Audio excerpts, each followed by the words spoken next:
വ്യത്യസ്തമായ മേക്ക് ഓവറിലൂടെ മലയാളികളെ ഞെട്ടിച്ചിരിക്കുകയാണ് രജിഷ വിജയൻ.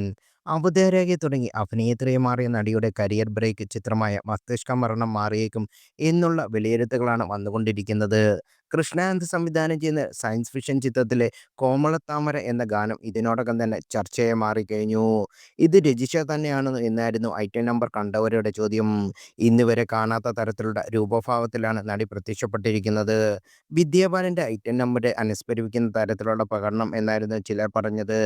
രജീഷിൽ നിന്നും ഇത് പ്രതീക്ഷിച്ചിരുന്നല്ല എന്ന് പറഞ്ഞവരുമുണ്ടായിരുന്നു. രജീഷയുടെ ലുക്ക് ഗംഭീരം, കുറച്ചുകൂടി നല്ല സോങ് കൊടുക്കാമായിരുന്നു. പണ്ട് മിക്ക മലയാള സിനിമകളും ഉണ്ടായിരുന്നു ഐറ്റം സോങ്. ഇപ്പോൾ വീണ്ടും വന്നിരിക്കുകയാണ്. മലയാളത്തിലേക്ക് വീണ്ടും ഐറ്റം സോങ് തിരിച്ചു വരുന്നു. മോളിവുഡിലെ വിദ്യാബാലൻ ഇതൊന്നും പ്രതീക്ഷിച്ചിരുന്നില്ല. നിങ്ങൾ വലിയൊരു ടാസ്ക് എടുക്കുമ്പോൾ അതിനൊരുങ്ങുന്ന ഗാനം വേണമായിരുന്നു. എന്തോ തമ്മിൽ ചേരാത്ത പോലൊരു ഫീൽ. പേര് പോലും മസ്തിഷ്ക മരണം സംഭവിച്ചിട്ട് എന്ന് കണ്ടിട്ട് നല്ല ഡാൻസാണ്.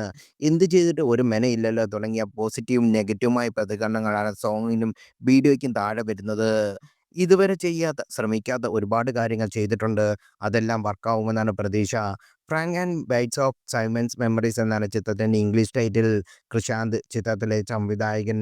അദ്ദേഹത്തിൻ്റെ സിനിമകൾ ടൈറ്റിൽ എപ്പോഴും ഭയങ്കര യൂണീക്ക് ആവാറുണ്ട്. ഫെബ്രുവരിയിലാണ് ചിത്രം റിലീസ് ചെയ്യുന്നത്.